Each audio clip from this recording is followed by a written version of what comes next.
Our last speaker for the evening is Nitzan Bernstein. Nitzan is a clinical social worker, an endometriosis advocate, and an activist for invisible disabilities and gender equality in healthcare. She's the co-founder and co-CEO of Endometriosis Israel and a patient who has been suffering with endometriosis for over 20 years. As March is the World Endometriosis Awareness Month, there is no better time to educate ourselves and to hear Nitzan's story and message. Nitzan, welcome. Hi to everyone. Thank you for inviting me to speak among such amazing colleagues. I'm not from the tech industry and I've learned so much so far just by listening to you all, so thank you. My talk will be a little bit different. It will be just my story, no presentation, just my painful truth, if you'll call it that way. So as Michal said, I'm Nitzan. I'm 33 years old and I've been suffering from endometriosis since I was 12. If anyone doesn't know what endometriosis means, it's a gynecological illness that affects 1 in 10 women. The average delay in diagnosis in Israel is 11 years. My delay in diagnosis was 14 years. I always say this is one of the worst cases of gender discrimination in healthcare in the world. 200 million women worldwide suffer from endometriosis, and so far there is no real cure.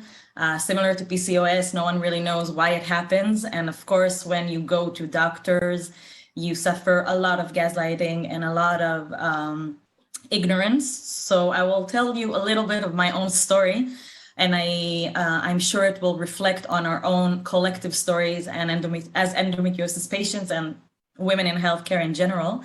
So I got my first period when I was 12 and I was quite excited, actually. I felt like I know what I'm going into. I had a book. It told me everything I need to know. I even knew how to put a tampon in.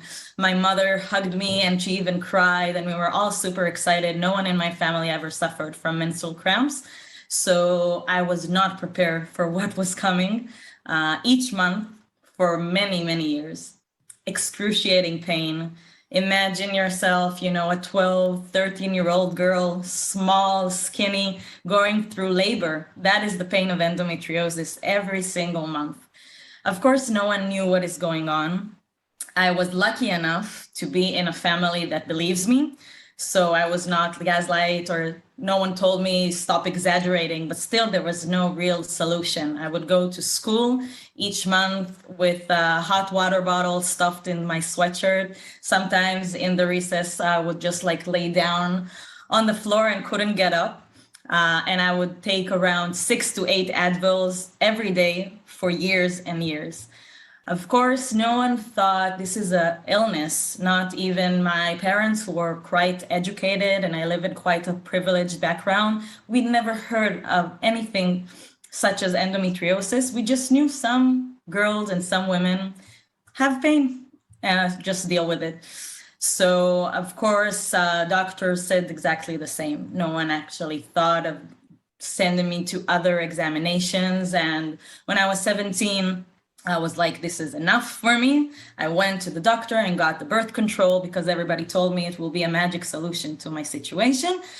And it actually really helped. And for a few years, I was quite free from living the adversities of endometriosis so severely. I did take Advil every menstruation, obviously, but not 8, maybe 4. So that was an improvement. And in hindsight, I know that I suffered from other symptoms that nobody knew that are endometriosis related. First of all, our digestive issues and bloating, which was, okay, some women have this, some people have this, nothing is wrong. And the other is pain during intercourse. And obviously, as someone who's living with endometriosis since she was 12, it was just another thing that hurts in being a woman. Okay, I didn't even think about checking this. So the years has gone by, and when I was 26, I caught dengue fever and a trip to Southeast Asia. And my body kind of collapsed for a moment. I felt very, very bad. I came back to Israel and I went to this acupuncturist who said, you need to stop the birth control, stop the pill, let your body clean out, that will help. So one of the problems with going to practitioners that are not aware of endometriosis, this was maybe 8 years ago. So I stopped the pill and I woke up a few days later with a terrible pain in my pelvis that I've never knew before. I didn't know what is going on because I was not on my period and it felt like a bit similar, but a bit different. So in the beginning, I thought maybe I'm just stressed, maybe I'm just, something about the dengue fever, but this persisted for maybe a month or two, and eventually it still persists until today. Since that moment where I woke up with chronic pelvic pain, it never stopped again. The problem with endometriosis is that many times you cannot go backwards. Once you have this kind of deterioration in your situation, there's no turning back. So I knew something is wrong. I just didn't know exactly what. And I had very good luck because I just randomly chose a gynecologist in Jerusalem where I lived, and I went to her. And unlike my friends in my endometriosis community who needed to go to 10 and 20 doctors until someone actually listened to them and believed them, she listened and she said, that sounds like endometriosis. And the most amazing thing she did, she sent me to a specialist. This is something that is very rare, unfortunately. Most gynecologists are certain that they could treat this by themselves. And usually they just say, oh, it's just, you just take the pill. There's nothing you can do about it. So it's not true.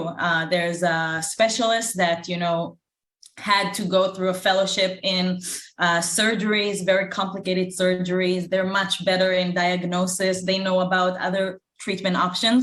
So she was the perfect gynecologist to fall on, and she sent me to a specialist. But, I'm a very optimistic person. So I thought like, yay, okay, now I'll have a solution and everything will be okay. But no, I went to the biggest, maybe specialist in Israel at the time. And I went from his office crying, feeling like an idiot, feeling like my questions are so stupid, feeling like I have nowhere I could be heard. I came, he said, it's probably endometriosis. You should take the pill for 3 months. If that doesn't help, go to surgery. And he said, take the pill back to back, no intermission in between. And I was like, is that healthy? Is that okay? Like for me, nowadays, it's like the most obvious thing to do about endometriosis, but I didn't know that. I didn't know anyone with endometriosis. And I had a very, very innocent questions, is that healthy? Is that okay? And why do I need to go to surgery so quickly? And he was just looking at me like I'm a complete idiot, just like, I don't have time for these questions, basically. I left that office feeling the problem was me, feeling that I probably asked too much questions. Maybe I overreacted. Maybe I just needed things that are not relevant with the doctor. And then I went online, which is kind of the sanctuary for all women suffering from health issues and don't get any answers. And I Googled endometriosis and I found a forum and I found a Facebook group. And suddenly I realized this is a collective issue. I've never been gaslighted before by doctors. I just didn't go to doctors that much. And that was like my first time. And then it was very quickly that I realized that this is not only my issue. This is an issue of women going to healthcare providers. You're not supposed to leave your doctor's room crying, feeling like an idiot. So obviously I didn't come back to that doctor, but I did start to realize that there's a problem here, because I've read stories every day of women going through the same things, going to the emergency room with a flare-up. Usually when I get a flare-up, I need to get morphine, like in an IV. It is very painful. So most of the women, they went to the emergency room and people told them, it's all in your head. Stop, exaggerating. Stop being so spoiled. It's just your period. And so on and so on. There are so many different sentences that we've heard. And I I was shocked. I didn't know this is so prevalent. I didn't know that women suffer this kind of gaslighting and ignorance every single day. So I was very active in that Facebook group for around a year, reading more and more stories. And after a while, I became the manager or the admin, I don't know how to call it in English, of the Facebook group. And it was kind of like, this is what I've always been meant to do. I didn't even plan to do it. It was completely by accident. But I kind of realized this is exactly what I need to do now, because at that time, I was 1 year into my endometriosis journey. I've already gone through one surgery and it didn't help at all. I was in constant pain every single day. I tried everything and nothing helped, whether it's acupuncture or nutrition or types of hormonal treatments and weird shamanic things. I tried it all and nothing helped. So in that time, I left my job as a social worker and I moved to the northern part of Israel to do like a healing journey. And I was sure I was going to write a book about how I healed my endometriosis. Spoiler, I did not heal my endometriosis, but I did become an activist because I started listening to more and more stories. And as a social worker, I had a lot of free time to listen to new people, which are my endometriosis community, and I've learned about our struggles. And I started realizing that there's no real data or any information around which is actually accessible. Most of the things that I've read as someone who is a bit OCD, I've read everything. I really wanted to find a cure. So I went online, and as you can see, I have good English, so I read a lot, but all of the things I could read were mostly in English. The things in Hebrew were all part of the doctor's websites. And of course, that is not exactly what we need as patients. So after reading a lot, I started a website about endometriosis, which was the biggest website at the time. And as time went on and on, I had more friends coming with me, and we founded an organization, Endometriosis Israel, which is now 3 years running and had amazing accomplishments. I don't really have enough time to tell you all about it, but I will tell just one thing, that we have now the biggest database about endometriosis is in Israel. We have data now that no one ever before had. 2,000 women with endometriosis answered. But there's a lot of pressing needs that still had to be addressed. There is no effective treatments. I've gone through 2 surgeries. I've gone through every treatment in the book. I have now endometriosis in my lungs. I have adenomyosis. I have a very difficult situation that nothing can really fix. And that is very, very upsetting for an illness that affects so severely 1 in 10 women across the world. There's no reason why this illness that affects women so severely does not have a cure or at least some effective treatment, and no one even know why it happens. And the diagnosis is through surgery. You know, I always say if it was 1 in 10 men that would suffer from these kinds of symptoms that are extremely debilitating, from fertility issues, from issues having intercourse, digestive issues, even losing their internal organs. We have women that lost their kidneys due to endometriosis. If that would happen to 1 out of 10 men, I'm sure that there will be a solution. So I'm telling all of you, the lovely audience listening to us, we need a solution.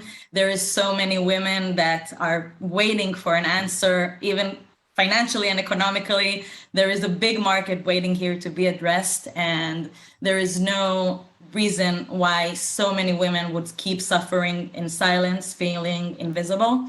So I'm trying to be a voice of us women, to be heard and to tell you to please raise awareness around your own environments, and please do your own work in your own fields and try to bring any kind of solutions to our incredible pain. Thank you. Thank you, Nitzan, so much for sharing your story and also for your insights into the patient perspective and how this is really the basis for innovation, a patient-centric, real unmet needs approach. And that's what we are missing in the case of endometriosis.